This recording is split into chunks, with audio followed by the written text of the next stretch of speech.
നമസ്കാരം, ഞാൻ ഉമേഷ് ശിവരാമൻ. 24 റൗണ്ടപ്പിലേക്ക് വിശദമായി. കോട്ടയം വെള്ളൂരിൽ കുറുവാ സംഘം എത്തിയതായി പോലീസിന് സൂചന. ഇവർ വെള്ളൂരിൽ ഒളിത്താവളത്തിൽ കഴിയുന്നതായി പോലീസിന് വിവരം ലഭിച്ചു. വെള്ളൂരിൽ ഇവർ എത്തിയതിന്റെ CCTV ദൃശ്യങ്ങൾ ഇപ്പോൾ 24-ന് ലഭിച്ചു. മനീഷ് മഹിപാൽ വിശദാംശങ്ങളുമായി ചേരുന്നുണ്ട്. മനീഷ്, ഇത് ഏത് ദിവസത്തെ ദൃശ്യങ്ങളാണ്? പോലീസ് നൽകുന്ന വിവരങ്ങൾ എന്തൊക്കെയാണ് മനീഷ്? ഉന്മേഷ്, ഇന്ന് പുലർച്ചെ 5:30യോടുകൂടി കോട്ടയം ജില്ലയിലെ വെള്ളൂർ എന്ന സ്ഥലത്തെ ഒരു പ്രധാനപ്പെട്ട കവലയുടെ ഭാഗത്തു നിന്നും അന്വേഷണ സംഘത്തിൽ ലഭിച്ചിട്ടുള്ള ദൃശ്യങ്ങളാണിത്. പക്ഷേ ഈ വെള്ളൂരിൽ എവിടെയും ഈ കുറുവാ സംഘം എത്തി മോഷണം നടത്തിയതിന്റെ അല്ലെങ്കിൽ മോഷണ ശ്രമം നടത്തിയതായിട്ടുള്ള പരാതികളോ മറ്റു സംഭവങ്ങളോ പോലീസിൽ എവിടെയും റിപ്പോർട്ട് ചെയ്യപ്പെട്ടിട്ടില്ല. പക്ഷേ നിലവിൽ അന്വേഷണ സംഘത്തിന് മനസ്സിലാക്കുന്നത് ഈ ആലപ്പുഴ ജില്ലയിലും എറണാകുളം ജില്ലയിലും അടക്കം ഈ കുറുവാ സംഘത്തിന് വേണ്ടിയിട്ടുള്ള തെരച്ചിലും അന്വേഷണവും ഊർജിതമാക്കിയിട്ടുണ്ട്. അങ്ങനെ സമീപ ജില്ലകളിലേക്ക് കടക്കാനുള്ള സാധ്യത കൂടിയുണ്ട്. അത് കണക്കാക്കിയാണ് സമീപ ജില്ലകളിലെ ഇത്തരം CCTV ദൃശ്യങ്ങൾ അടക്കമുള്ള കാര്യങ്ങൾ പരിശോധിച്ചു തുടങ്ങിയതും.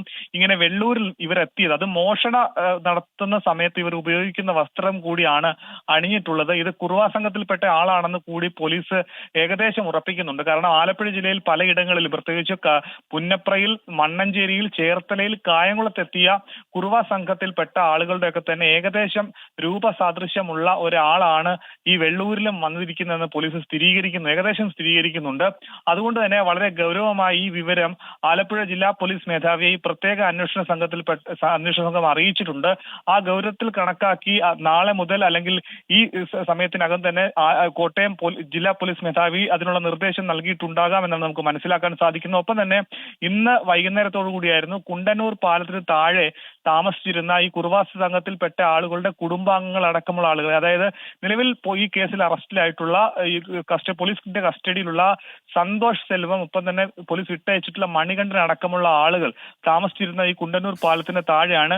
അതുകൊണ്ട് ഇവരുടെ വീട്ടുകാർ, മറ്റു കുടുംബാംഗങ്ങൾ അടക്കമുള്ള ആളുകളെ അവിടെ നിന്നും നാട്ടുകാരും പോലീസും ചേർന്ന് മാറ്റിയിട്ടുണ്ട്. ആ കുണ്ടന്നൂർ പാലത്തിന് അവിടെ അവർ അതിക്രമിച്ച് താമസിക്കുകയായിരുന്നു. അതുകൊണ്ട് അവരെ മാറ്റുക എന്ന രീതിയാണ് പോലീസ് അവിടെ ചെയ്തിട്ടുള്ളത്. ഈ പ്രധാനപ്പെട്ട കാര്യം, ആലപ്പുഴ ജില്ലയിൽ നിന്നും തണ്ണീർമുക്കം ബണ്ട് വഴി ഇവർ വെള്ളൂരിലേക്ക് പോയതായിട്ടുള്ള സൂചന പോലീസിന് ലഭിച്ചിരുന്നു. ഇത് സംബന്ധിച്ച് നടത്തിയ അന്വേഷണത്തിലായിരുന്നു ഈ വെള്ളൂർ ഭാഗത്തു നിന്നും ഇവരെ ഈ കുറുവാ സംഘം എന്ന ഉറപ്പിക്കുന്ന തരത്തിലുള്ള ദൃശ്യങ്ങൾ ലഭിച്ചിട്ടുള്ളത്.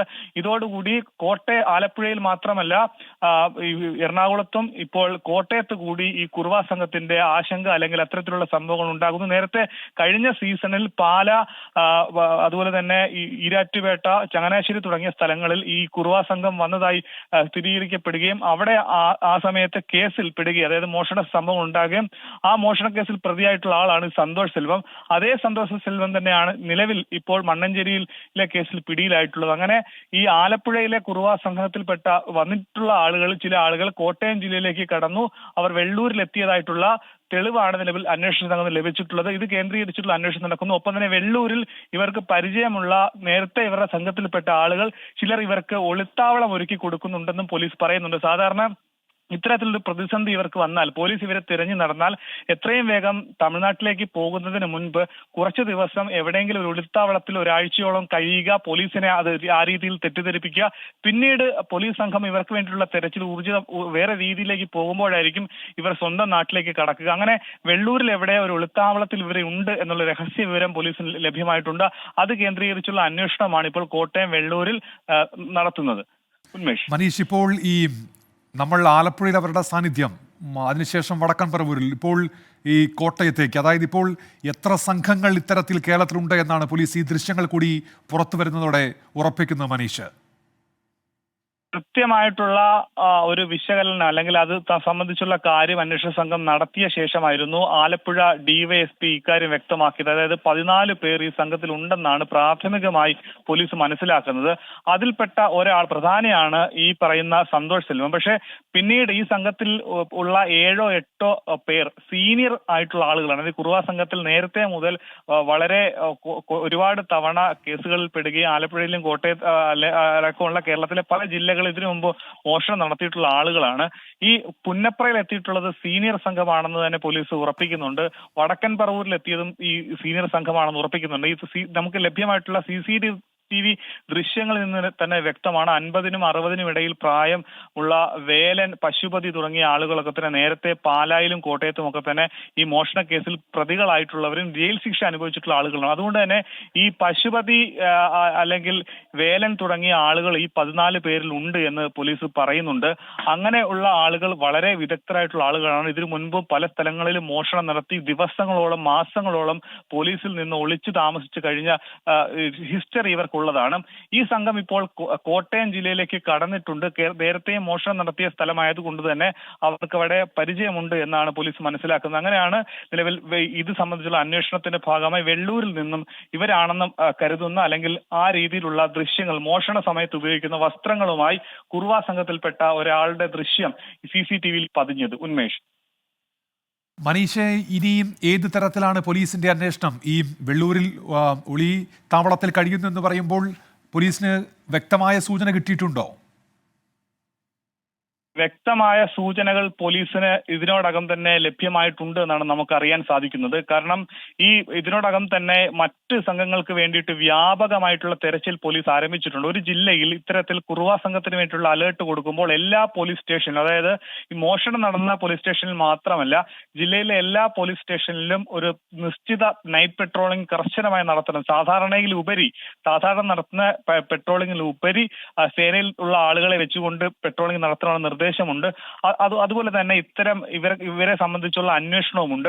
ഇപ്പോൾ ഈ വെള്ളൂരിൽ എത്തിയിരിക്കുന്നത്, കാരണം ഈ ദിവസങ്ങളായി ഈ ആലപ്പുഴ ജില്ലയിൽ നിന്നും വെള്ളൂർ ഭാഗത്തേക്ക് ഇവർ പോയിട്ടുണ്ടെങ്കിൽ കൂടി അവിടെ നിന്ന് പുറത്തേക്ക് മറ്റിടങ്ങളിലേക്ക് പോയതായി പോലീസ് സംഘത്തിന് തെളിവുകൾ ലഭിച്ചിട്ടില്ല. അതിനർത്ഥം അവിടെ എവിടെയോ ഒരു ഒളിത്താവളം ഇവർക്കുണ്ട് എന്നുള്ളതാണ്. പക്ഷേ അവിടെ മോഷണ സംഭവങ്ങളെങ്ങും എവിടെയും റിപ്പോർട്ട് ചെയ്തിട്ടില്ലാത്തത് കൊണ്ട് തന്നെയാണ് അവിടെ മോഷ്ടിക്കാനല്ല, അല്ലെങ്കിൽ ഏതെങ്കിലും വീട്ടിൽ കയറി കളവ് നടത്താനല്ല ഈ വെള്ളൂരിൽ എത്തിയിരിക്കുന്നത്. രഹസ്യമായി എവിടെയെങ്കിലും ഒളിച്ചു താമസിക്കാൻ വേണ്ടിയിട്ടായിരിക്കാം.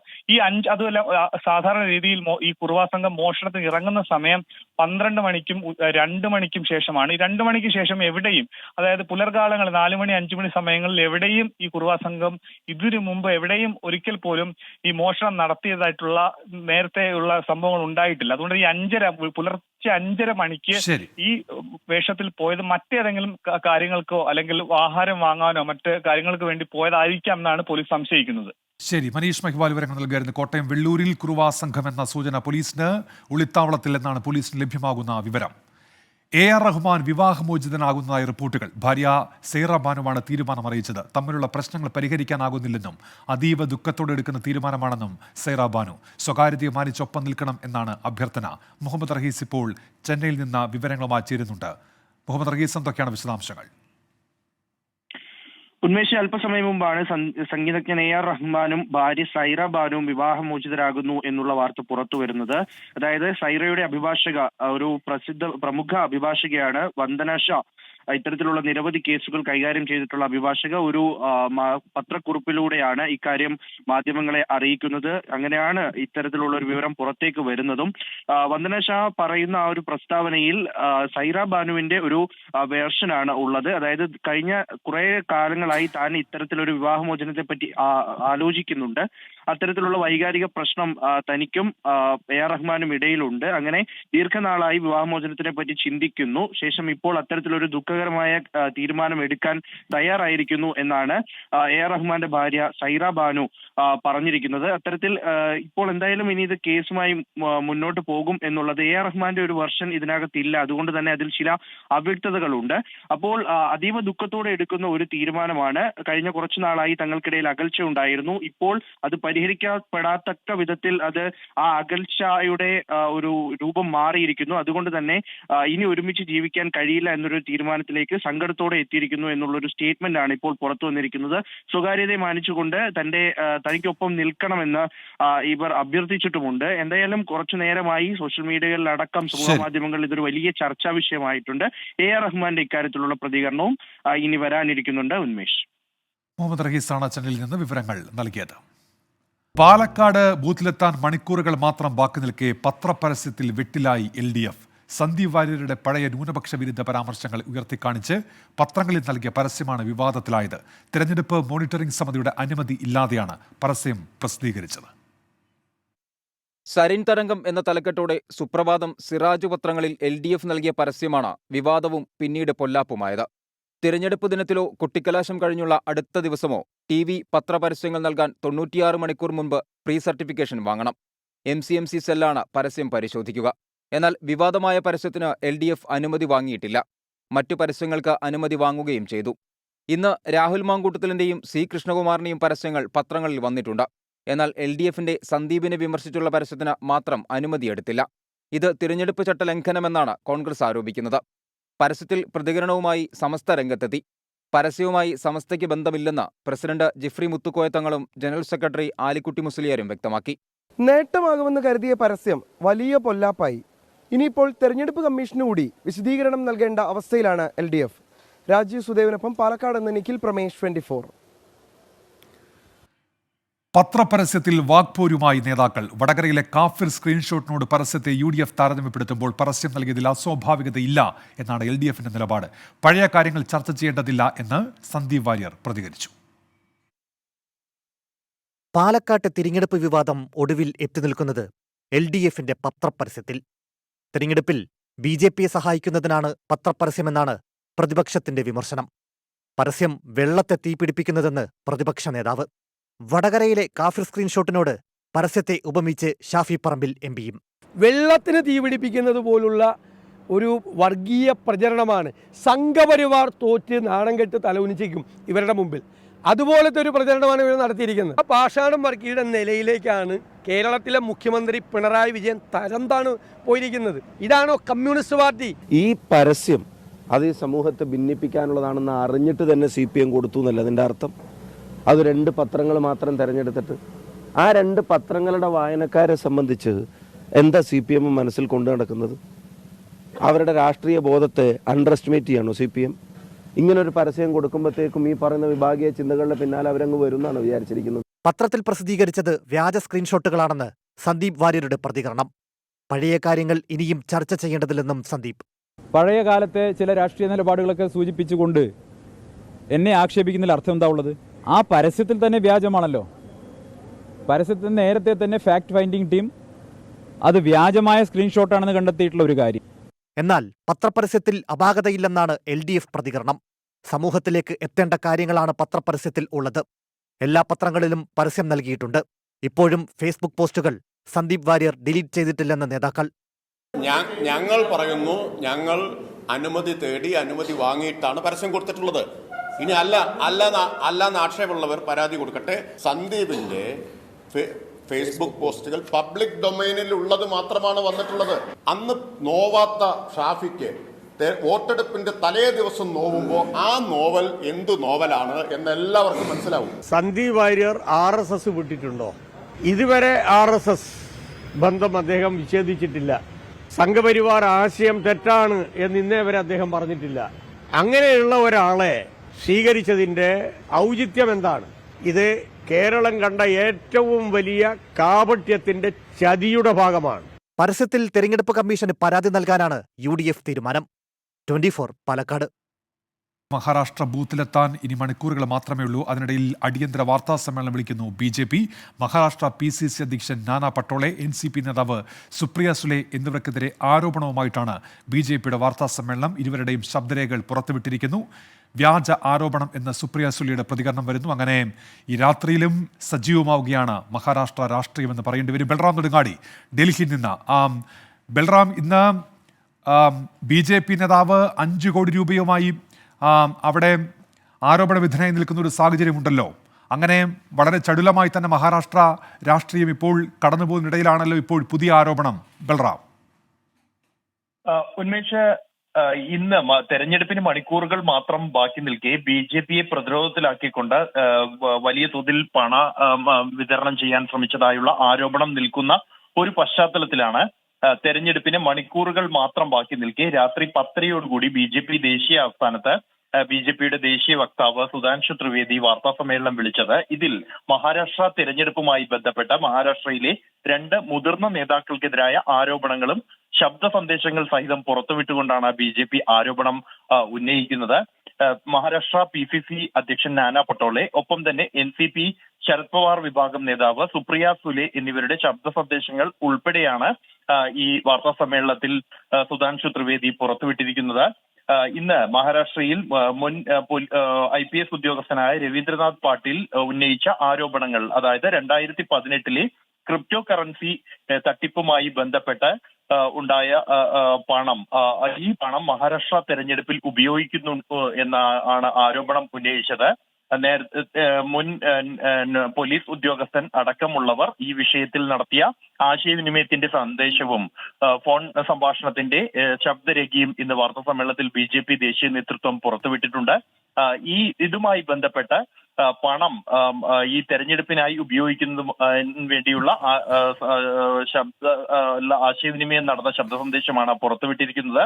ഇക്കാര്യത്തിൽ ഈ ശബ്ദം സുപ്രിയ സുലെയുടെയോ നാനാ പട്ടോലെയുടെയാണോ, എന്താണ് ഇവർ തമ്മിൽ സംസാരിച്ചത്, ഒപ്പം തന്നെ ഈ പണം ഇടപാട് എന്തിനു വേണ്ടിയായിരുന്നു എന്നതടക്കമുള്ള 5 ചോദ്യങ്ങൾക്ക് ഇരു നേതാക്കളും മറുപടി പറയണം എന്നാണ് BJP ഉന്നയിക്കുന്നത്. തെരഞ്ഞെടുപ്പിൽ മണിക്കൂറുകൾക്ക് മുമ്പ് ഇത്തരത്തിലൊരു പണ ഇടപാടുമായി ബന്ധപ്പെട്ട പ്രതിരോധത്തിലായ BJP ഇതേ ആരോപണം, അല്ലെങ്കിൽ മഹാരാഷ്ട്ര തെരഞ്ഞെടുപ്പിൽ അനധികൃതമായി ഉള്ള പണം ഉപയോഗിക്കുന്നു ഇന്ത്യ മഹാസഖ്യവും എന്ന ഒരു ആരോപണം, പ്രത്യാരോപണവുമായാണ് രാത്രി തന്നെ ഇത്തരത്തിലൊരു വാർത്താ സമ്മേളനം വിളിച്ചിരിക്കുന്നത്. വാർത്താ സമ്മേളനം ഇപ്പോഴും തുടരുകയാണ്. ഉന്മേഷ്. ബൽറാം നെടുങ്ങാടിയാണ് വിശദാംശങ്ങൾ നൽകിയത് ഡൽഹിയിൽ നിന്ന്. കടുത്ത ത്രികോണ മത്സരത്തിന് വേദിയൊരുങ്ങിയ പാലക്കാട് നാളെ പോളിംഗ് ബൂത്തിലേക്ക്. പോളിംഗ് സാമഗ്രികളുടെ വിതരണം ഇന്ന് പൂർത്തിയായിരുന്നു. ഇരട്ട വോട്ട് ചെയ്യാൻ സാധ്യത ഉള്ളവരുടെ പട്ടിക തയ്യാറാക്കിയിട്ടുണ്ടെന്ന് മുഖ്യ വരണാധികാരിയായ ജില്ലാ കളക്ടർ ഡോക്ടർ S. ചിത്ര വ്യക്തമാക്കി. 28 ദിവസം നീണ്ട വീറും വാശിയും നിറഞ്ഞ പ്രചാരണത്തിന് ശേഷമാണ് നാളെ പാലക്കാട് ഉപതെരഞ്ഞെടുപ്പിന്റെ വോട്ടെടുപ്പ് നടക്കുന്നത്. രാവിലെ 7 മുതൽ വൈകിട്ട് 6 വരെയാണ് വോട്ടെടുപ്പ്. UDF, NDA, LDF മുന്നണികളുടെ സ്ഥാനാർത്ഥികളടക്കം മൊത്തം 10 സ്ഥാനാർത്ഥികളാണ് പാലക്കാട് ജനവിധി തേടുന്നത്. 1,94,706 വോട്ടർമാരുള്ള മണ്ഡലത്തിൽ മൊത്തം 184 പോളിംഗ് ബൂത്തുകളാണ് ക്രമീകരിച്ചിരിക്കുന്നത്. 1,500 വോട്ടർമാരിൽ കൂടുതലുള്ള സ്ഥലങ്ങളിൽ ഓക്സിലറി ബൂത്തുകളും ക്രമീകരിച്ചിട്ടുണ്ട്. പോളിംഗ് സാമഗ്രികളുടെ വിതരണം ഉച്ചയോടെ പൂർത്തിയായി. വോട്ടെണ്ണൽ കേന്ദ്രവും ഇലക്ട്രോണിക് വോട്ടിംഗ് യന്ത്രങ്ങളുടെ സ്ട്രോങ് റൂമുമുള്ള വിക്ടോറിയ കോളേജിൽ നിന്നായിരുന്നു പോളിംഗ് സാമഗ്രികൾ വിതരണം ചെയ്തത്. ഇരട്ട വോട്ട് ആരോപണം CPIM ഇന്നും ആരോപിച്ച സാഹചര്യത്തിൽ തിരഞ്ഞെടുപ്പ് കമ്മീഷൻ പ്രത്യേക പട്ടിക തയ്യാറാക്കിയിട്ടുണ്ട്. എനിക്ക് മറ്റൊരു മണ്ഡലത്തിൽ വോട്ടില്ല എന്ന് പറഞ്ഞുകൊണ്ട് സാക്ഷ്യപത്രം നൽകിക്കൊണ്ട് പുതിയ വോട്ടറായിട്ട് ഫോം 6-ൽ അട്ടിമറി ഉദ്ദേശിച്ച് തന്നിട്ടുള്ളവരെ ഒക്കെ ഐഡന്റിഫൈ ചെയ്ത് പ്രത്യേക ലിസ്റ്റാക്കി പ്രിസൈഡിംഗ് ഓഫീസർമാർക്ക് നൽകിയിട്ടുണ്ട്. കൊടുമ്പ് പഞ്ചായത്തിനോട് അതിർത്തി പങ്കിടുന്ന കണ്ണാടി പഞ്ചായത്തിലെ ചില ബൂത്തുകളാണ് കൂടുതൽ ഇരട്ട വോട്ടുകൾ കണ്ടെത്തിയിരിക്കുന്നത്. വോട്ടെടുപ്പിനോടനുബന്ധിച്ച് സുരക്ഷാ ക്രമീകരണങ്ങൾ ശക്തമാക്കി. അനിഷ്ട സംഭവങ്ങൾക്ക് സാധ്യതയുള്ള സ്ഥലങ്ങളിൽ കൂടുതൽ പോലീസിനെ വിന്യസിക്കും. 24 പാലക്കാട്. മുസ്ലിം ലീഗ് സംസ്ഥാന അധ്യക്ഷൻ പാണക്കാട് സാദിഖ് അലി ശിഹാബ് തങ്ങൾക്കെതിരായ പരാമർശത്തിൽ ഉറച്ച് മുഖ്യമന്ത്രി പിണറായി വിജയൻ. ആത്മീയ നേതാവിനെയല്ല, മുസ്ലിം ലീഗിന്റെ സംസ്ഥാന അധ്യക്ഷനെക്കുറിച്ചാണ് താൻ പറഞ്ഞതെന്ന് മുഖ്യമന്ത്രി വിശദീകരിച്ചു. പിണറായി വിജയനെ പിന്തുണച്ച് കൂടുതൽ നേതാക്കൾ രംഗത്തെത്തി. എന്നാൽ സാദിഖ് അലി ശിഹാബ് തങ്ങളെ വിമർശിച്ചാൽ ശക്തമായ മറുപടി നൽകുമെന്ന് മുസ്ലിം ലീഗ് നേതാക്കൾ ആവർത്തിച്ചു. പാണക്കാട് സാദിഖ് അലി ശിഹാബ് തങ്ങൾ ജമാഅത്തെ ഇസ്ലാമിയുടെ അനുയായിയായെന്ന മുഖ്യമന്ത്രിയുടെ പരാമർശത്തെ ചൊല്ലി വാക്പോര് തുടരുകയാണ്. അതിനിടെ സാദിഖ് അലി ശിഹാബ് തങ്ങൾക്കെതിരായ വിമർശനം മുഖ്യമന്ത്രി ആവർത്തിച്ചു. രാഷ്ട്രീയ പാർട്ടി നേതാവ് സ്വീകരിക്കേണ്ട നിലപാടല്ല സാദിഖ് അലി സ്വീകരിച്ചത്. ജമാഅത്തെ ഇസ്ലാമിയെയും SDPIയെയും സ്വീകരിക്കുന്ന തീവ്രവാദ നിലപാടിനോട് ലീഗ് സമരസപ്പെട്ടെന്നും മുഖ്യമന്ത്രി. ലീഗിന്റെ ചിലര് എന്തൊരു ഉറഞ്ഞു തുള്ളലാണ് പാണക്കാട് തങ്ങളെക്കുറിച്ച് പറയാൻ. ഞാൻ പറഞ്ഞത് ഇന്ത്യൻ യൂണിയൻ മുസ്ലിം ലീഗിന്റെ പ്രസിഡന്റായ സാദിഖ് അലി തങ്ങളെക്കുറിച്ചാണ്. സാദിഖ് അലി തങ്ങൾ ഇന്ത്യൻ യൂണിയൻ ലീഗിന്റെ പ്രസിഡന്റായി വരുന്നതിന് മുൻപ് ഇന്ത്യൻ യൂണിയൻ മുസ്ലിം ലീഗ് ഏതെങ്കിലും ഘട്ടത്തിൽ ജമാഅത്തെ ഇസ്ലാമിയോടൊപ്പം നിന്നിട്ടുണ്ടോ? മുഖ്യമന്ത്രിക്ക് പിന്തുണയുമായി CPIM നേതാക്കൾ ഇന്നും രംഗത്ത്. രാഷ്ട്രീയത്തിൽ എല്ലാവരും വിമർശന വിധേയരെന്ന് മന്ത്രി PA മുഹമ്മദ് റിയാസ്. ഏതൊരു രാഷ്ട്രീയ പാർട്ടിയുടെയും ഉത്തരവാദിത്തപ്പെട്ട സ്ഥാനത്തിരിക്കുന്നവർ വിമർശന വിധേയരാകും, സ്വാഭാവികമാണ്. മുസ്ലിം ലീഗ് എന്ന രാഷ്ട്രീയ പാർട്ടിയുടെ സംസ്ഥാന അധ്യക്ഷനെ വിമർശിക്കുന്നതിൽ പുതുമയായിട്ടൊന്നുമില്ല. വിമർശിക്കരുത് എന്ന് നിർബന്ധമുണ്ടെങ്കിൽ വിമർശനം ക്ഷണിച്ചുവരുന്ന പ്രസ്താവനയിൽ നിന്നും രാഷ്ട്രീയ പ്രചാരണത്തിൽ നിന്നും സാദിഖ് അലി ശിഹാബ് തങ്ങൾ മാറി നിൽക്കണമെന്ന് KT ജലീൽ ഫേസ്ബുക്കിൽ കുറിച്ചു. സാദിഖ് അലി ശിഹാബ് തങ്ങൾക്കെതിരെ CPIM മലപ്പുറം ജില്ലാ കമ്മിറ്റിയും രംഗത്തെത്തി. അധികാരത്തിനുവേണ്ടി ലീഗ്, ജമാഅത്തെ ഇസ്ലാമി ഉൾപ്പെടെയുള്ള മതമൗലിക കക്ഷികളുമായി ചങ്ങാത്തം സ്ഥാപിക്കുമ്പോൾ രാഷ്ട്രീയ വിമർശനം സ്വാഭാവികമാണെന്ന് CPIM. CPIM-ന് മറുപടിയുമായി KM ഷാജി. സാദിഖ് അലി ശിഹാബ് തങ്ങളെക്കുറിച്ച് അദ്ദേഹം പറഞ്ഞ ജമാഅത്ത് അനുഭാവ പ്രയോഗം എത്രമാത്രം വിഡ്ഢിത്തം നിറഞ്ഞതാണെന്നും അത് എത്രമാത്രം സംഘീയ പ്രീണനമാണെന്നും ഒരു സംഘീയ അനുഭാവിയായിട്ടുള്ള മുഖ്യമന്ത്രി പ്രകടിപ്പിച്ചു എന്നത് മാത്രമാണ് അതിലെ രാഷ്ട്രീയം എന്നാണ് എനിക്ക് പറയാനുള്ളത്. മുഖ്യമന്ത്രിയെ വിമർശിച്ച് മുസ്ലിം ലീഗ് മുഖപത്രമായ ചന്ദ്രിക തുടർച്ചയായ 2ാം ദിവസവും ലേഖനമെഴുതി. വിവിധ ബ്യൂറോകൾക്കൊപ്പം 24 കോഴിക്കോട്. പത്തനംതിട്ടയിലെ നഴ്സിംഗ് വിദ്യാർത്ഥിനി അമ്മുവിന്റെ മരണത്തിൽ അന്വേഷണം ഊർജിതമാക്കി ആരോഗ്യ സർവകലാശാല. സർവകലാശാല നിയോഗിച്ച അന്വേഷണ സമിതി കോളേജ് അധികൃതരുടെയും വീട്ടുകാരുടെയും മൊഴിയെടുത്തു. അമ്മുവിന്റെ പിതാവ് നൽകിയ പരാതികളിൽ തുടർ നടപടികൾ സ്വീകരിച്ചെന്ന് പ്രിൻസിപ്പൽ മൊഴി നൽകി. മൊഴിയുടെ വിശദാംശങ്ങൾ 24-ന് ലഭിച്ചു. മന്ത്രി വീണ ജോർജിന്റെ നിർദ്ദേശത്തിന് പിന്നാലെയാണ് ആരോഗ്യ സർവകലാശാല വിഷയത്തിൽ അന്വേഷണം ആരംഭിച്ചത്. അന്വേഷണത്തിന് നിയോഗിച്ച 4-അംഗ സമിതി കോളേജ് അധികൃതരുടെയും വീട്ടുകാരുടെയും മൊഴി രേഖപ്പെടുത്തി. അമ്മുവിന്റെ പിതാവ് നൽകിയ പരാതിയിൽ തുടർ നടപടികൾ സ്വീകരിച്ചുവെന്നും ആരോപണ വിധേയരായ വിദ്യാർത്ഥിനികൾക്ക് മെമ്മോ നൽകിയെന്നുമാണ് പ്രിൻസിപ്പലിന്റെ മൊഴി. ആത്മഹത്യ ചെയ്യത്തക്ക കാരണം കോളേജിലുണ്ടായിരുന്നില്ലെന്നും മൊഴിയിൽ പറയുന്നു. ആരോപണ വിധേയരായ 3 വിദ്യാർത്ഥിനികളുടെ മൊഴി പിന്നീട് രേഖപ്പെടുത്തും. അമ്മുവിന്റെ മരണത്തിൽ പ്രതിഷേധം കടുപ്പിക്കാനാണ് വിദ്യാർത്ഥി സംഘടനകളുടെ തീരുമാനം. കോളേജിലേക്ക് SFI പ്രവർത്തകർ പ്രതിഷേധ മാർച്ച് നടത്തി.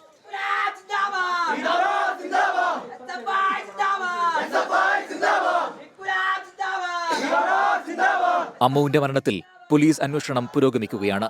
24 പത്തനംതിട്ട. ഇനി മണിപ്പൂർ വാർത്തകളിലേക്കാണ്. മണിപ്പൂർ അശാന്തം.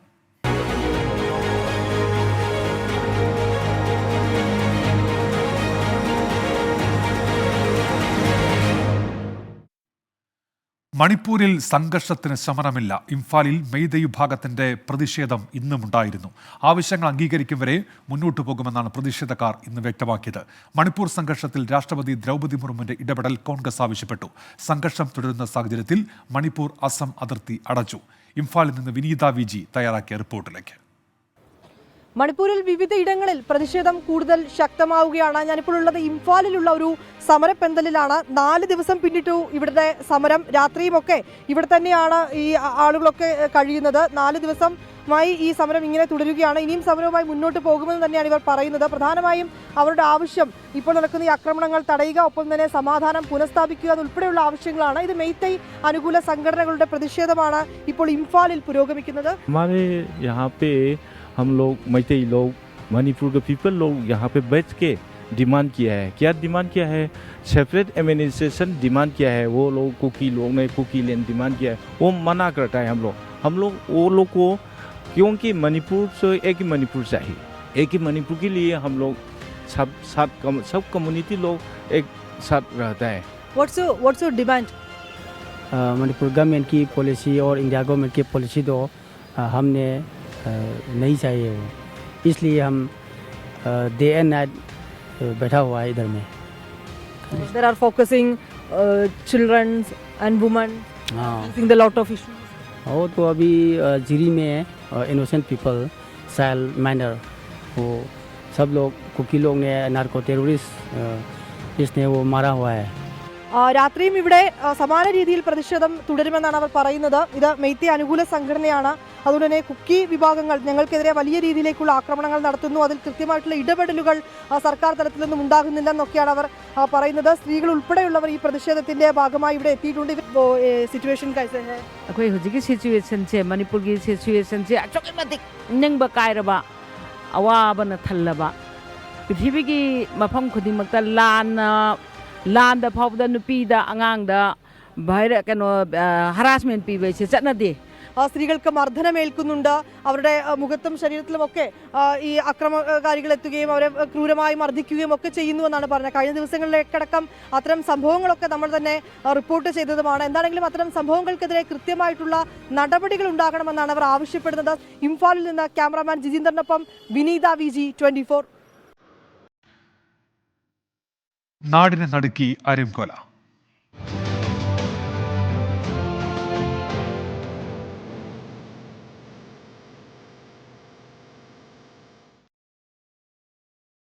നാടിനെ ഞെട്ടിച്ച് ആലപ്പുഴ കരൂരിലെ അരിങ്കൊല. കൊല്ലം കരുനാഗപ്പള്ളി സ്വദേശി വിജയലക്ഷ്മിയെ ആണ് പ്രതി ജയചന്ദ്രൻ വെട്ടിക്കൊലപ്പെടുത്തിയ ശേഷം തൊട്ടടുത്ത പറമ്പിൽ കുഴിച്ചുമൂടിയത്.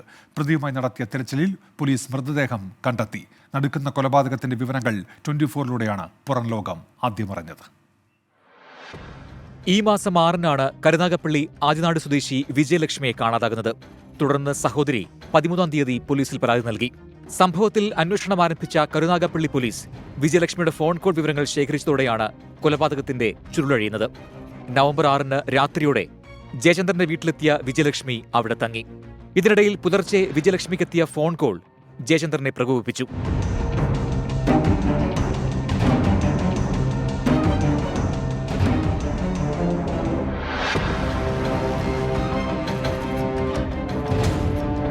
ഇരുവരും തമ്മിൽ വാക്കുതർക്കം. വിജയലക്ഷ്മിയുടെ തല കട്ടിലിൽ ചേർത്തിടിച്ചെന്നാണ് ജയചന്ദ്രന്റെ മൊഴി. മരണമുറപ്പിക്കാൻ തുണികൊണ്ട് ശ്വാസം മുട്ടിച്ചു. പിന്നാലെ വെട്ടുകത്തികൊണ്ട് അബോധാവസ്ഥയിലായ വിജയലക്ഷ്മിയെ ജയചന്ദ്രൻ തുടർച്ചയായി വെട്ടി. മരണം സ്ഥിരീകരിച്ച പ്രതി വീടിന്റെ പിൻഭാഗത്ത് വീട് നിർമ്മാണത്തിനായി ജോലി നടക്കുന്ന വസ്തുവിൽ മൃതദേഹം കുഴിച്ചിടുകയായിരുന്നു. തൊട്ടടുത്ത ദിവസം മൃതദേഹം കുഴിച്ചിട്ട സ്ഥലം പ്രതി കോൺക്രീറ്റ് ചെയ്യുകയും ചെയ്തു. വിജയലക്ഷ്മിയുടെ വസ്ത്രങ്ങൾ സമീപത്തെ മറ്റൊരു വീട്ടിലിട്ട് കത്തിക്കുകയും ചെയ്തു. അന്വേഷണമുണ്ടായാൽ പോലീസിനെ തെറ്റിദ്ധരിപ്പിക്കാൻ വിജയലക്ഷ്മിയുടെ ഫോണുമായി എറണാകുളത്തെത്തി കണ്ണൂരിലേക്ക് പോകുന്ന KSRTC ബസ്സിൽ ഉപേക്ഷിക്കുകയായിരുന്നു. എന്നാൽ ബസ് പുറപ്പെടും മുൻപ് ഫോൺ ശ്രദ്ധയിൽപ്പെട്ട കണ്ടക്ടർ എറണാകുളം സെൻട്രൽ പോലീസിൽ ഫോൺ ഏൽപ്പിക്കുകയായിരുന്നു. ഫോണിലെ വിവരങ്ങളും ജയേന്ദ്രന്റെ മൊഴിയിലെ വൈരുദ്ധ്യവും മനസ്സിലാക്കിയ പോലീസ് ഞായറാഴ്ച ശക്തികുളങ്ങരയിൽ നിന്ന് പ്രതിയെ കസ്റ്റഡിയിലെടുത്തു.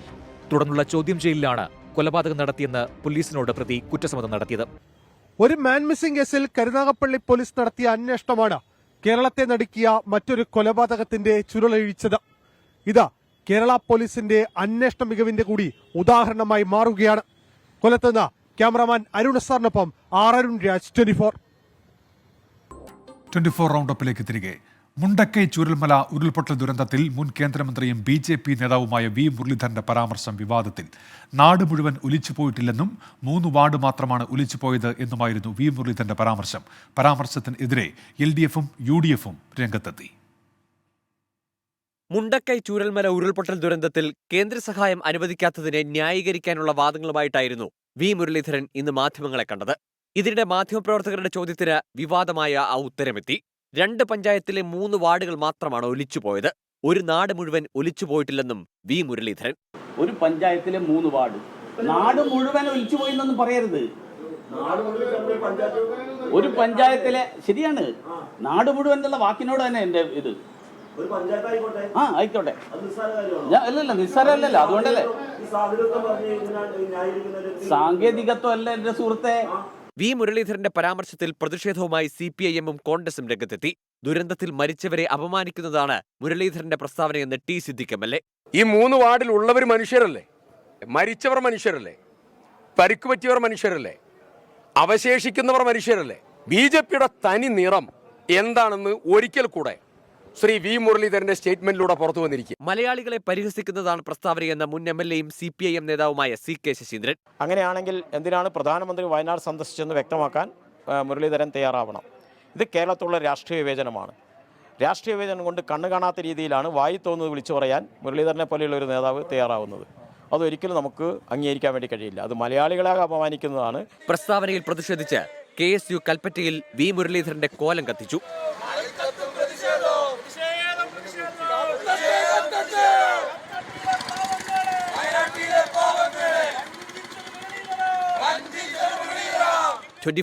തിരുവനന്തപുരം, വയനാട്.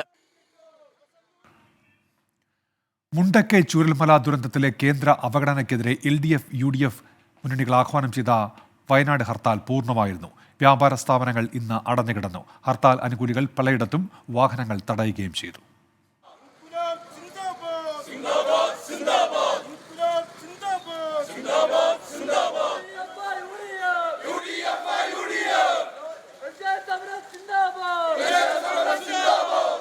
രാവിലെ 6 മുതൽ ഹർത്താൽ അനുകൂലികൾ വാഹനങ്ങൾ തടഞ്ഞു. ലക്കിടി, ചുണ്ട, കൽപ്പറ്റ, മേപ്പാടി, ബത്തേരി, മാനന്തവാടി അടക്കമുള്ള സ്ഥലങ്ങളിൽ പ്രതിഷേധം.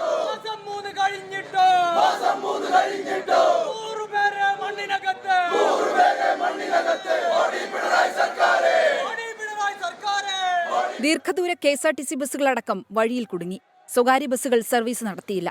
വ്യാപാരികളും ഹർത്താലിനോട് സഹകരിക്കുന്ന നിലപാടാണ് എടുത്തത്. UDF 3 നിയോജക മണ്ഡലങ്ങളിലും പോസ്റ്റ് ഓഫീസുകളിലേക്ക് മാർച്ച് നടത്തി.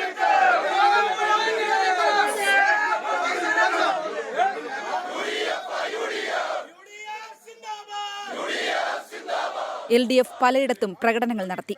24 വയനാട്. മാവോയിസ്റ്റ് നേതാവ് വിക്രം ഗൌഡ കർണാടകയിലെ ഉടുപ്പിയിൽ ഏറ്റുമുട്ടലിൽ കൊല്ലപ്പെട്ടു. 3 പേർ കടന്നുകളഞ്ഞു. മാവോയിസ്റ്റ് സംഘത്തിലെ മറ്റുള്ളവർക്കായി വനമേഖലയിൽ തിരച്ചിൽ തുടരുകയാണ്. ചിക്കമംഗളൂരു ഉടുപ്പി അതിർത്തിയിലെ ഹെബ്രി വനമേഖലയിൽ ഇന്നലെ രാത്രിയായിരുന്നു ഏറ്റുമുട്ടൽ. മേഖലയിൽ മാവോയിസ്റ്റ് സാന്നിധ്യമുണ്ടെന്ന വിവരം പോലീസിന് നേരത്തെ ലഭിച്ചിരുന്നു. പോലീസും നക്സൽ വിരുദ്ധ സേനയും പ്രദേശത്തു പരിശോധന നടത്തുകയായിരുന്നു. ഇതിനിടെ ഭക്ഷണ സാധനങ്ങൾ ശേഖരിക്കുവാനായി വനാതിർത്തിയോട് ചേർന്നുള്ള ഗ്രാമത്തിലേക്ക് വിക്രം ഗൌഡയും 3 കൂട്ടാളികളും എത്തി. പോലീസിനെ കണ്ട് മാവോയിസ്റ്റുകൾ ആദ്യം വെടിയുതിർത്തുവെന്നാണ് ഔദ്യോഗിക വിശദീകരണം. തുടർന്ന് നടന്ന ഏറ്റുമുട്ടലിൽ വിക്രം ಗೌಡയെ ಕೊಲೆಪಡುತ್ತಿ. ರಾಜು ಮತ್ತು ಲತಾ ಅಂತೇಳಿ ಅವರು ಇಬ್ಬರು ನೆಕ್ಸಲೈಟ್ಸು ಸೈಟ್ ಆಗಿದ್ರು ಅಂತೇಳಿ ಅವರನ್ನು ಆ ಏರಿಯಾದಲ್ಲಿ ಕೋಂಬ್ ಮಾಡುವಾಗ ಆದರೆ ತಕ್ಷಣ ಅವರು ಪೊಲೀಸ್ನವ್ರು ಬಂದು ಕಂಡ ತಕ್ಷಣ ಅವ್ರ ಮೇಲೆ ಫೈರ್ ಮಾಡಿದ್ದಾರೆ ಅಂತೇಳಿ ಹೇಳ್ತಿದ್ದಾರೆ. ಅದಕ್ಕಾಗಿ ಅವರು ಎನ್ಕೌಂಟರ್ ಮಾಡಬೇಕಾಯಿತು ಅಂತೇಳಿ ಎನ್ಕೌಂಟರ್ ಆಗಿದೆ. മുൻകാരു ലത, ജയണ്ണ, വനജാഷി എന്നിവരാണ് മാവോയിസ്റ്റ് സംഘത്തിലുള്ള മറ്റുള്ളവർ. ഇവർ വനത്തിനുള്ളിലേക്ക് ഓടി രക്ഷപ്പെട്ടുവെന്നാണ് പോലീസ് പറയുന്നത്. നിലമ്പൂർ കരുള ഏറ്റുമുട്ടലിൽ നിന്ന് രക്ഷപ്പെട്ട നേതാവാണ് വിക്രം ഗൌഡ. കേരളത്തിൽ നിന്ന് 2 മാസം മുമ്പാണ് സംഘം ഉടുപ്പി വനമേഖലയിലേക്ക് എത്തിയത്. ഏറ്റുമുട്ടലിന്റെ പശ്ചാത്തലത്തിൽ കർണാടക അതിർത്തി മേഖലകളിൽ കേരള പോലീസും നിരീക്ഷണം ശക്തമാക്കി. 24 ബംഗളൂരു. മാവോയിസ്റ്റ് നേതാവ് വിക്രം ഗൌഡയും സംഘവും ഹെബ്രി ഉൾവനത്തിൽ നിന്ന് രാത്രികാലങ്ങളിൽ നാട്ടിലെത്തിയിരുന്നതായി ഉടുപ്പി കാമ്പിനാൽ ഗ്രാമവാസികൾ. ഭക്ഷണ സാധനങ്ങൾ ആവശ്യപ്പെട്ടാണ് ഇവർ വീടുകളിൽ എത്തിയിരുന്നത് എന്നും ഇവർ പറയുന്നു. ആയുധങ്ങൾ കണ്ടിട്ടുണ്ടെന്ന് നാട്ടുകാർ പറഞ്ഞു. ഉടുപ്പി ഹെബ്രി ഉൾവനത്തിൽ നിന്ന് അരുൺ പാറക്കൽ തയ്യാറാക്കിയ റിപ്പോർട്ടിലേക്കാണ് ഇനി. ഉടുപ്പി ജില്ലയിലെ ഹെബ്രി താലൂക്കിലെ ഹെബ്രി വനമേഖലയിൽ നിരവധി തവണ ഇത്തരത്തിൽ മാവോയിസ്റ്റുകൾ ഇറങ്ങിയിരുന്നു എന്ന് പ്രദേശവാസികൾ പറയുന്നുണ്ട്. ഇതിപ്പോൾ കബിനാൽ വില്ലേജാണ്. ഈ പ്രദേശത്തെ അടിസ്ഥാന വികസനങ്ങളൊന്നും തന്നെ സർക്കാർ ഏർപ്പെടുത്തുന്നില്ല. ഇവിടുത്തെ റോഡും അതുപോലെ തന്നെ കുടിവെള്ളവും വൈദ്യുതിയുമൊക്കെ ഇപ്പോഴും ഈ നാട്ടുകാർക്ക് കിട്ടാക്കനിയായി നിൽക്കുകയാണ്. അതുകൊണ്ടാണ് മാവോയിസ്റ്റിൻ്റെ സാന്നിധ്യം ഇവിടെ തുടർച്ചയായി ഉണ്ടാവുന്നത്. അവരുടെ സജീവ പ്രവർത്തനങ്ങളിലേക്ക് ആളുകളിങ്ങനെ വിക്രം ഗൌഡ ഈ പ്രദേശത്തുകാരനാണ്. സജീവ പ്രവർത്തനങ്ങളിലേക്ക് ആളുകളിങ്ങനെ പോകാനുള്ള കാരണവും അതുതന്നെയാണെന്നാണ് ഈ പ്രദേശവാസികൾ പറയുന്നത്. ഞങ്ങൾ തുമ്പ് ആറ് പരിചയದಾರೆ ಈ ನಕ್ಸಲೈಟ್ ಸೇರೋದು ತುಂಬು ಐದು ಬಕ್ಕ ನಕ್ಸಲೈಟ್ ಸೇರಿ ಬಕ್ಕ ಒಂದು 2 ಸಾರಿ ತೂತ ಅಂಕ್ಲು ಐದು ಬಕ್ಕಾರೇನು ತೂತುಜಿ ಅವೇರ್ದು ಬಕ್ಕ ನೆಕ್ಕ ಸೇರಿ ಬಕ್ಕಾರನ ಹೆಚ್ಚಿ ಕ್ವಾಂಟಿಟಿ ಇಜ್ಜಿ ಅಂಕ್ಲೆ ಎಂಚ ಆಚಾರಂದು ಒಂದು ನೆಕ್ಕ ಸೇರಿ ಬಕ್ಕ ಎಂಚ ಆಪೇರಂದು ಹಣಾರ ಹೆಚ್ಚಿ ತೂತುಂಡಪ್ಪ ഞങ്ങൾ മസാല തൂത്ത അങ്ങനെ നക്സൽ സംഘടನೆ പോയിಬೇಕಾ ಮಸಾಲಾten ತೂತ ಬರಂದಿತ್ತೀರಿ ಅಪ್ಪಲ್ಲ ಊರುಡು ಪುರ ಬತ್ತ ರೇಷನ್ ಗೇಷನ್ ಮತ್ತು ಕೇಂದ್ರ ಇಲ್ಲ ಮತ್ತು ಬತ್ತು ಒಂದಿತ್ತೀರಿ ಉಣಸ್ ಬತ್ತ ಒಂದಿತ್ತೀರಿ ಬತ್ತು ಒಂದಿತ್ತೀರಿ ಆಡ ಇಂಚಪ್ಪ ಬಂಡ ಎಂಗ್ಲು ಒಂದು ತೂವಂದ್ರೆ ಒಂದು 10 ವರ್ಷ ಆಂಡು ಎಂಗ್ಲಾಗ್ಲನ್ನು ತೂವಂದೆ ಎಕ್ಟಮ್ ಕೂಡ ನಕ್ಲನ್ನು ತೂ ಇತ್ತೆ ಕೂಡ ಬತ್ತು ಇತ್ತೆ ಬತ್ತಿನ ಬಂಡ ಎಂಗ್ಲಿಗೆ ಪುನಃ ನ್ಯೂಸ್ ಮುಖಾಂತರ ಗೊತ್ತಾಯಿನಿ ಮೂಮೆಂಟ್ಸ್ ಉಂಡು ಬಂಡದು ಅವೇ ಇಡ್ಬೇಕ ಕೋಡೆನ ಎಂಗ್ಲಿಗೆ ಮೂಲ ಎನ್ಕೌಂಟರ್ ಆಂಡು ಇಂಚಿಂಚ ಬಂಡದು ಕೋಡೆ ಗೊತ್ತಾಯಿ ನಕ್ಸಲ್ಗೆ ನೀ ಸಪೋರ್ಟ್ ಜನ ಮಲ್ದೇರು ಪಂಡಲ್ಲ ಇಂಚಿನ ಅಭಿವೃದ್ಧಿಲೇ ಕೆಲವು ಕಾರಣಗಳು ಕರೆಂಟ್ ಇಜ್ಜಿ ಇನ್ನು ನಕ್ಸಲ್ ಅವಳು ದಾಯಿ ಬರೋಂದುಲ್ಲೇರು ಪನ್ನಲ್ಲ ಆ ವ್ಯವಸ್ಥೆ ಇಜ್ಜಿ ಜನಕ್ಕೆ ಅಭಿವೃದ್ಧಿ ಇಜ್ಜಿ ಇನ್ನು ನಕ್ಸಲ್ ಮಾತ್ರ ಬರ್ಪುನಡೆಗೆ ಪಂಪನೆ ಅಂಚಿತನ ಬೈದರ ಬಿಟ್ಟನತ್ತು ಅಂಚಿತನ ಪರಿಸ್ಥಿತಿ ನಿಗಲೇನಕ್ಕೆ ಪೋಯಾರು ನಕ್ಸಲ್ ಉಂಡು ಎನ್ಕೌಂಟರ್ ಆಂಡ್ ಮಂಡ ಮಾತ್ರ ನಿಗಲು ಪೋಪಾರ ಇಜ್ರು ಪೋಪಾರ ಇನ್ನು ಏತೋ ಜನ ಆಫೀಸರ್ಸ್ನಾಗ್ಲು ಬೈದೇರು ಅವೇ ಸರ್ಕಾರ ವಿಶೇಷವಾದ ಗಮನ ಕೊಡೋಡು ನೆಕ್ ಒಂಜಾತ್ ಫಂಡಲೇನು ಕೊಡೋಡು ರೋಡ್ಲೆಗೆ ರಸ್ತೆಲೆಗೆ ಎಂಕ್ಲೆ ನಗರ ಆತೆ ನಕ್ಸಲ್ ಎಂಕ್ಲೆ ಬೋರ್ಡಿಂದ ಖಂಡಿತವಾದಲ್ಲಿ ಜನ ಪನ್ಪುಚೇರು ಒಪ್ಪುಚೇರು ನಕ್ಸಲ್ ಬೊಚ್ಚಿ ಎಂಕ್ಲೆಗೆ ಎಂಕ್ಲು ದೇಶದವರು ಈ ಸಂಘಟನೆಯಲ್ಲಿ ಒಳ್ಳೆ ಸಪೋರ್ಟ್ ಮಲ್ಪಾರ ಸಾಧ್ಯ ಮಲ್ಪುಣ್ಣ ಇಜ್ಜಿ ಅನ್ನು ನಮಗೆ ಅಭಿವೃದ್ಧಿ ಬೋರ್ಡ್ ಮಲ್ಪುಣ್ಣು ಒಂದೇನು ಪೂರ ಸರ್ಕಾರ ಮಲ್ತೊಂದು ಪಾಡು. ഇപ്പോൾ വിക്രം ഗൌഡയുടെ ഒപ്പമുണ്ടായിരുന്ന സംഘത്തിന് വേണ്ടി ആൻറ്റി നക്സൽ സ്ക്വാഡും ഡോഗ് സ്ക്വാഡും ഒക്കെ പരിശോധന കർശനമാക്കിയിട്ടുണ്ട്. ഈ ഹെബ്രി വനമേഖലയിൽ ഇപ്പോഴും ഈ പോലീസും സംഘവും തമ്പടിച്ചിട്ടുണ്ട്. ഈ മാവോയിസ്റ്റുകൾക്ക് വേണ്ടിയുള്ള പരിശോധന ഇപ്പോൾ തുടർന്നുകൊണ്ടേയിരിക്കുകയാണ്. എന്തായാലും ഇക്കാര്യത്തിലൊരു സമഗ്രമായ അന്വേഷണം വേണമെന്ന ആവശ്യം ഇവിടെ നിന്നും ഉയർന്നു കഴിഞ്ഞിട്ടുണ്ട്. രജീഷ് കരിവള്ളൂരിനും വിജയ് ഷണങ്കൂരിനുമൊപ്പം ഉടുപ്പിയിൽ നിന്ന് അരുൺ പാറക്കൽ, 24. വനിതകൾക്കുള്ള സ്വയം പ്രതിരോധ ക്ലാസ് കൂടുതൽ കലാലയങ്ങളിലേക്ക് വ്യാപിപ്പിച്ച് 24 connect. Kakkanad Shubukai Shito Ryu karate federation of ഇന്ത്യയുമായി ചേർന്ന് എറണാകുളം സെന്റ് ആൽബർട്ട്സ് കോളേജിലായിരുന്നു class. 24 assistant news editor Smitha Haridas വിശിഷ്ടാതിഥിയായി. സ്ത്രീകൾക്കെതിരായ ആക്രമണങ്ങൾക്കെതിരെ കലാലയങ്ങളിൽ മാനസിക ശാരീരിക പ്രതിരോധം നൽകുക എന്നതാണ് 24 കണക്റ്റിന് ലക്ഷ്യം. പരിപാടിയിൽ കോളേജ് മാനേജറും ചെയർമാനുമായ ഡോക്ടർ ഫാദർ ആന്റണി തോപ്പിൽ അധ്യക്ഷത വഹിച്ചു. Exclusively for our girl student community. So this meeting and session are oriented to empower the girl students community to rise up to these situations. 24 assistant news editor Smitha Haridas വിശിഷ്ടാതിഥിയായി. സ്ത്രീകൾ ശാരീരികമായിട്ട് ഒരിക്കലും muscle പവറിൽ അത് പ്രകൃതി അങ്ങനെയാണ്. പൂവ് എത്ര മാർദ്ദവമുള്ളതാണ് അല്ലേ, പക്ഷെ തായ്തടി അങ്ങനെയല്ല. അപ്പം അങ്ങനെ ആ പാർട്സ് മാറുന്നത് പോലെ തന്നെ ജൈവികമായിട്ട് മാറ്റങ്ങൾ ഉണ്ടാവും. അപ്പോൾ ആ ഒരു കായിക ബലം ഉണ്ടാക്കിയെടുക്കാൻ നമ്മളെ സഹായിക്കുന്നതിന് വേണ്ടിയിട്ടാണ് നമ്മൾ ഇത്തരത്തിലുള്ള മാർഷൽ ആർട്സും പ്രതിരോധം. കരാട്ടെ പരിശീലന class Patiala national institute of sports coach ഹൻഷിബി അനിൽകുമാറും നാഷണൽ ഫൈറ്റിംഗ് ഗോൾഡ് മെഡലിസ്റ്റ് കോഷി സുമയും ചേർന്ന് നയിച്ചു.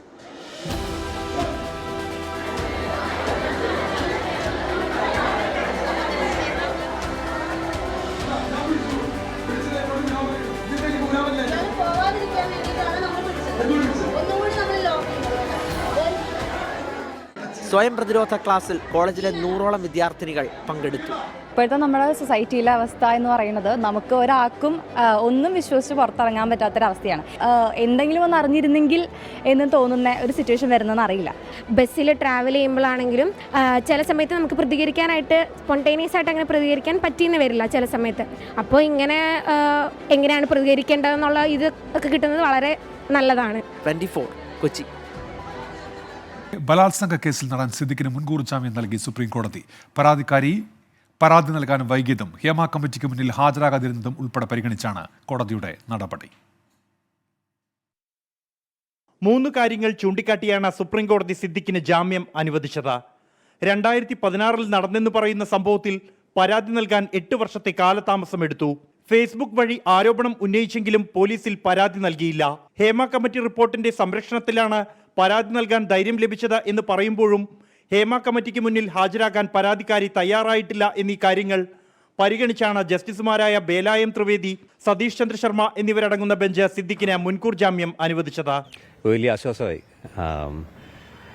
എൻ്റെ കുടുംബത്തിൻ്റെയും നടക്കമുള്ള പ്രാർത്ഥന പടച്ചവൻ കേട്ടു. സുപ്രീം കോടതിക്ക് നമ്മുടെ ഭാഗത്തുള്ള സത്യം ബോധ്യമായി നമുക്ക് മുൻകൂർ ജാമ്യം അനുവദിച്ചു. അപ്പോൾ അതിന് ഒരുപാട് നന്ദിയുണ്ട്.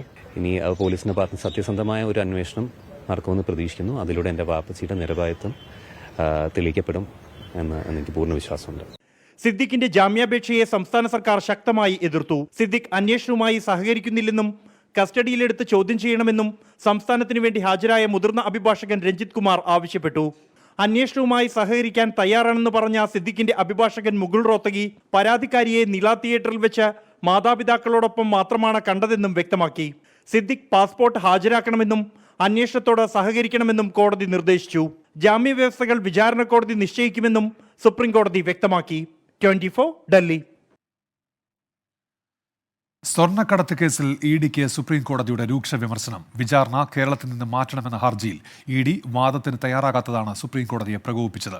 അന്വേഷണ ഏജൻസിക്ക് താൽപ്പര്യമില്ലെന്നും വീണ്ടും സാവകാശം തേടണമെന്നും സുപ്രീം കോടതി കുറ്റപ്പെടുത്തി. തിരുവനന്തപുരം സ്വർണ്ണക്കടത്ത് കേസിന്റെ വിചാരണ എറണാകുളം PMLA കോടതിയിൽ നിന്ന് കർണാടകയിലേക്ക് മാറ്റണമെന്നാവശ്യപ്പെട്ട് എൻഫോഴ്സ്മെന്റ് ഡയറക്ടറേറ്റ് നൽകിയ ഹർജിയിൽ രൂക്ഷ വിമർശനമാണ് സുപ്രീം കോടതി ഉന്നയിച്ചത്. വാദം കേൾക്കുന്നത് മാറ്റണമെന്ന ഇഡിയുടെ തുടർച്ചയായുള്ള ആവശ്യമാണ് സുപ്രീം കോടതിയെ ചൊടിപ്പിച്ചത്. ഹർജി നൽകിയ ഇഡിക്ക് കേസിൽ താൽപ്പര്യമില്ലെന്നായിരുന്നു കോടതിയുടെ വിമർശനം. കേസിന്മേൽ ഇഡിക്ക് ഗൗരവമില്ല. വീണ്ടും വീണ്ടും ഇഡി സാവകാശം തേടുകയാണെന്നും കോടതി പറഞ്ഞു. അഡീഷണൽ സോളിസിറ്റർ ജനറലിന് ഹാജരാകാൻ അസൗകര്യമുണ്ടെന്നാണ് ഇഡി അറിയിച്ചത്. 6 ആഴ്ചത്തേക്ക് കേസ് മാറ്റണമെന്ന ആവശ്യം കോടതി അംഗീകരിച്ചു. കഴിഞ്ഞ തവണയും ഹർജി പരിഗണിച്ച കോടതി വാദം മാറ്റണമെന്ന ഇഡി ആവശ്യത്തിൽ വിമർശനം ഉന്നയിച്ചിരുന്നു. അടുത്ത തവണ ഹർജി പരിഗണിക്കുമ്പോഴും ഇതേ ആവശ്യം ഉന്നയിക്കില്ലേ എന്ന് സുപ്രീം കോടതി കുറ്റപ്പെടുത്തുകയും ചെയ്തിരുന്നു. 24 ഡൽഹി. ഇതോടെ 24 റൗണ്ട് പൂർത്തിയാകുന്നു.